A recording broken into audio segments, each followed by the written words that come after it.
Habang nililinis ko at inaalis ang putik sa pudpud kong mga tsinelas, kakaibang mga tinginan at malalakas na bulong-bulungan ang ibinigay sa akin ng mga aling nagkukumpulan sa tapat ng tindahan ni Aling Josie. Katulad ng mga nakalipas na araw, usap-usapan na naman ang hindi magandang nangyari sa aking pamilya. Diyos ko, kawawa naman ang mga batang yan. Bakit ba naman kasi nagpunta-punta pa doon ang nanay nila? Kwento ni Aling Lolit sa kanyang mga kumare. Kaya nga, alam na kasi ang kwento tungkol sa iskinitang iyon, talagang nagpunta pa.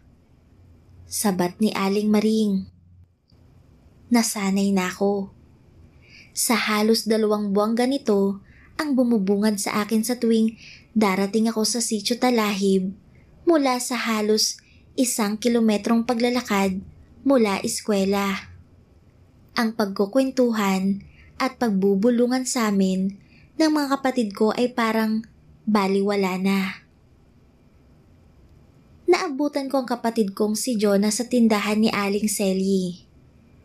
Tulad ng mga nakaraang araw, nangungutang na naman ang kapatid ko ng 1 latang sardinas dahil maghahapunan na ay wala pa rin kaming pagkain. Naku Jonas naman, mahaba pa ang listahan niyo sa akin. Gusto ko man kayong pautangin ngayon, pero wala na ring laman ang tindahan ko dahil sa mga pautang. Sabi ni Aling Selly sa kapatid ko. Aling Selly, ito ho ang 13 pesos. Bibilhin ko na ho ang sardinas. Sambit ko habang inaabot ang baryang kinita ko sa paggawa ng assignment ng mga kaklase ko. Naku, sabihin mo dyan sa tatay nyo magbayad naman. Alam ko yung nangyaring kamalasan sa pamilya nyo.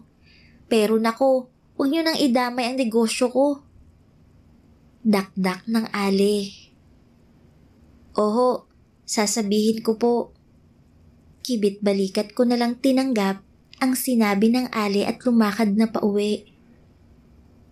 Buti na lamang ay kahit papano, kumikita ako sa paggawa ng gawain sa school para sa mga kaklase kong mula sa bayan na may pera nga, tamad namang mag-aral. Meron ding ibinibigay na 1 kilong bigas araw-araw sa paaralan na proyekto nila ng aming alkalde para mahikayat na pumasok ang mga batang kapos na tulad ko. Ito na lang din ang tanging dahilan kung bakit pa ako nagtsatsagang pumasok sa kabila ng kalagayan ng pamilya ko. Ang 2 kong kapatid na sina Jonas, grade 2 na sana. Si Maymay, kinder. Huminto na muna sa pag-aaral at nagbabantay na lamang kay nanay habang wala ako. Pagkarating namin ni Jonas sa aming munting barong-barong, ay agad kaming nag-intindi ng hapunan. Sinindihan namin ang gasera na tanging nagpapailaw sa aming munting tahanan at nagparikit ng mga pinatuyong kahoy para pangluto. Habang abala kami sa paghahanda ng pagkain, isang iyak ang narinig namin.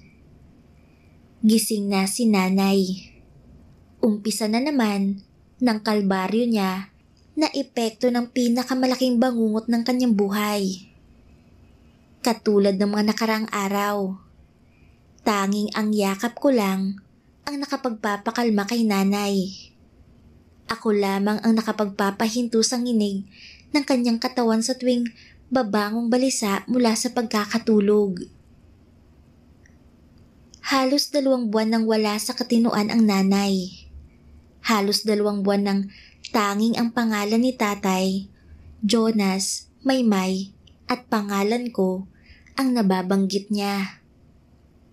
Kung hindi naman, nakatulala lang siya sa bintana at kung minsan, bigla na lamang sisigaw at iiyak. Nagkaganito lang naman si nanay nang minsan siyang pumunta sa madilim at kinatatakutang iskinita sa aming sitio. Normal na bahagi lang ang iskinitang iyon ng aming lugar. Hanggang sa paalisin ng isang negosyanteng Chino ang mga nakatira doon at pagpuputulin ang malalaking puno dahil patatayuan daw ng isang malaking tindahan. Pero ilang linggo lang pagkatapos ang demolisyon, namatay ang negosyante at paniniwala ng mga tao sa amin ang mga maligno sa malalaking puno at ang misteryosang babae ang nagdulot ng kamalasan sa kanya. Nahinto ang konstruksyon ng tindahan dahil sa pagkamatay ng Chino. Dahil dito, naiwang madilim at bakante ang lupa. Tanging isang maliit na kubo na tinutuluyan ng mga manggagawa noon ang natirang nakatirik sa nakapapanglaw na kalye. Sabi pa sa mga kwento, madalas ay nakikita raw nilang may isang misteryosong babae sa kubo kapag gabi. Kung minsan naman, nakikita nilang naiilawan ng gasera ang kubo kahit wala naman silang kilalang nakatira doon. Ang mga kwento-kwentong ito ang lalong nagdagdag sa takot ng mga taga sa amin sa iskinitang iyon.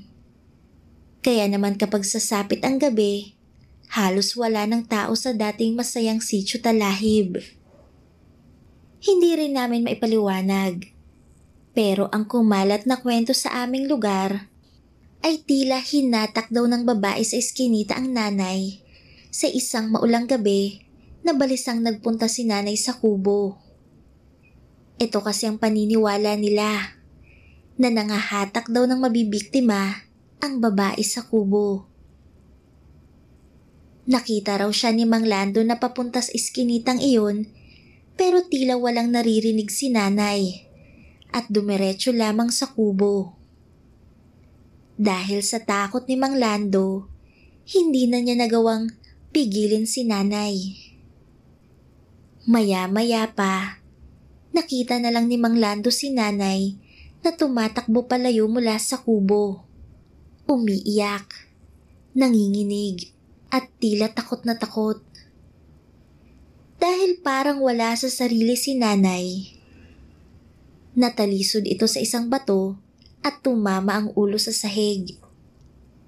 Isang linggo ring nagtagal si nanay sa ospital. Akala nga namin ay hindi na siya magigising pa. Pero nang dumilat si nanay, hindi na siya tulad ng dati. Hindi na ito makausap ng maayos. Laging malungkot at tulala. Sabi nila naging kabahagi daw kami ng malas ng negosyanteng kumamkam sa lupa dahil isa si tatay sa gumiba ng mga tahanan at pumutol sa mga puno sa eskinita. Sabi naman ni tatay, mas malaking malas kung hindi siya kikita at wala kaming kakainin sa araw-araw. Pasensya na kayong mga anak. Ngayon lang ako nakarating dahil ang daming pinagawa sa akin ng amo ko. Buti na lamang at nakadilihensya na kayo ng pangkain nyo. Paumanhin ni tatay sa amin. Dumiretso siya kay nanay upang halikan ito. Ayos lang po. Buti na lang po at kumita ako sa klase kanina.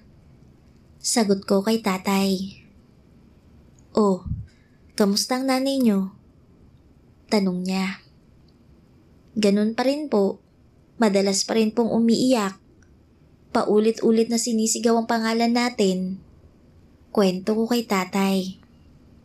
Hayaan nyo. Kapag nakaipon ako, ipagagamot natin ang nanay nyo. Kahit di na ako matulog sa pagtatrabaho, makaipon lang. Gagawin ko. Sabi ni tatay. Baka kayo naman po ang magkasakit, tay. Pag-aalala ko. Kayang-kaya ko itong mga anak. Siya nga pala. Pagkakain ng hapunan ay babalik ako sa trabaho. Kukuha lang ako ng mga damit at sa makalawa na ang balik ko. Marami kasing gawa eh. Pagpapaalam ni tatay. Ganun po ba? Sige po, ako nang bahala kay nanay at sa mga kapatid ko. Sagot ko. Pagkaalis ni tatay, agad na kaming nagsara at naghanda sa pagtulog. Sa isip-isip ko, masarap ang tulog ko dahil maulan. Pero si nanay, tila hindi pa inaantok at nakatulala lang sa liwanag ng gasera. Nakahiga na ako nang marinig ko si nanay. Bumubulong. Palakas ng palakas. Agad akong napabangon dahil sa pagkakataong ito, hindi mga pangalan namin ang binibigkas niya. Pumunta ka sa kubo. Mahinang sabi ni nanay, sabay tingin sa akin. Naku nay, delikado roon. Sagot ko habang di pa rin makapaniwalang may iba nang sinasabi si nanay. Pumunta ka sa kubo. Pumunta ka sa kubo. Palakas ng palakas na sabi sa akin ni nanay habang nanlalaki ang kanyang mga mata. Hindi ko alam ang gagawin noon. Naiyak na lamang ako at muling niyakap si nanay. Habang yakap ko siya, paulit-ulit pa rin niyang ibinubulong sa akin na pumunta ako sa kubo. Nagpatuloy sa pagbulong at pag-iyak si nanay hanggang sa nakatulog siya. Hindi ako makatulog dahil sa nangyari. Iniisip ko pa rin ang sinasabi ni nanay na pumunta ako sa kubo. Sa totoo lang, gusto ko siyang sundin. Pero iniisip ko rin ang hipnotismo ng babae sa kubo. Baka ako naman ang mapahamak. Alam ko desidido na ako na hindi pumunta sa kubo. Pero di ko maintindihan na may nagtulak sa akin para bumangon at kunin ang gasera at payong at lumabas ng bahay. Oo, pupunta ako sa kubo.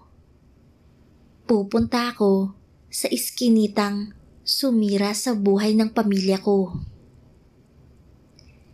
Hindi ko batid kung ito na ba ang sinasabi nilang hipnotismo ng babae sa kubo.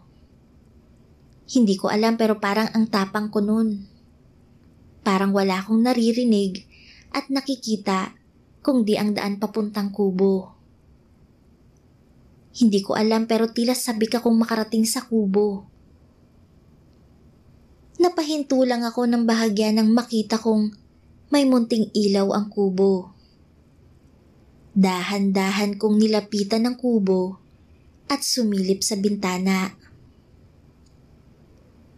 Nakita ko ang isang babaeng nakaputi na nakaupo sa silya at tila may kausap sa bandang kanan na di tanaw mula sa kinaroroonan ko.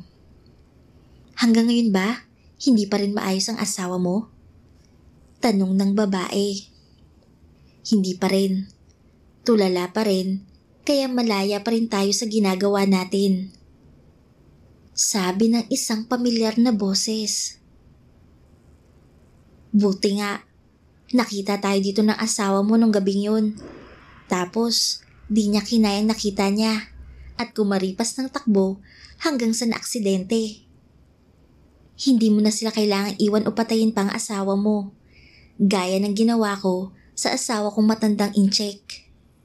Kaya pagkatapos ng gabing ito, pagplanuhan na natin ang gagawin nating pagtatanan. Ayoko nang sa kubong to tayo nagkikita. Maraming naiwan sa akin ng asawa ko. Tsaka, ayokong pinagkakamalan akong multo ng mga taga rito, no? Pili ang sagot ng babae. Nanginig ang buong katawan ko sa narinig. Parang mawawasak ang puso ko sa sobrang bilis ng tibok. Parang namamaga ang buong katawan dahil pinaghalong inis at nerbyo sa mga narinig. Para ding makin ang mga mata ko na di mapigilan ng pagtulo lang ng luha. Ngayon, naunawaan ko ng lahat at mas lalo pa akong nalinawan nang makita ko si tatay na lumapit sa babae at hinalikan ito. Kaya pala, Kaya pala balisa si nanay nang papunta sa kubo dahil natunugan na niya ang kawalang hiyaan ng dalawang ito. Kaya pala wala sa sarili si nanay paalis sa kubo dahil nahuli niya ang dalawa. Hindi pala maligno, hindi pala multo, kundi aswang ang nasa kubo sa iskinitang ito. Dahil sa galit ko, napasigaw ako. Nagulat ang dalawa na nasa kalagitnaan na ng kataksilan nila. Lumabas si tatay at nakita ako. Nagulat siya at para bang hindi makapagsalita. "Langya kayo? Ikaw ang sumira sa pamilya natin," sabi ko kay tatay sabay takbo. Hinabol ako ni tatay sa gitna ng ulan. Habang tumatakbo, sinasabi niyang ipaliliwanag niya ang lahat. Tulad ni nanay, balisa at di ko rin matanggap ang mga nakita. Hindi ko nabatid kung ano ba ang ginagawa ko o saan ako papunta. Mabilis ang takbo ko. Mabilis. Kasing bilis ng tibok ng puso kong puno ng galit sa mga oras na yun.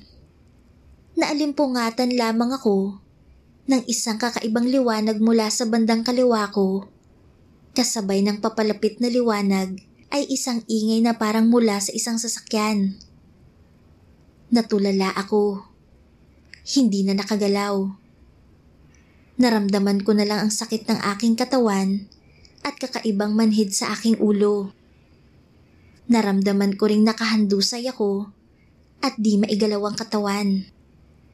Maya-maya pa, natatanaw ko sa aking tila nanghihinang mga mata ang mukha ng pinaka-nakakatakot na aswang na nakita ko.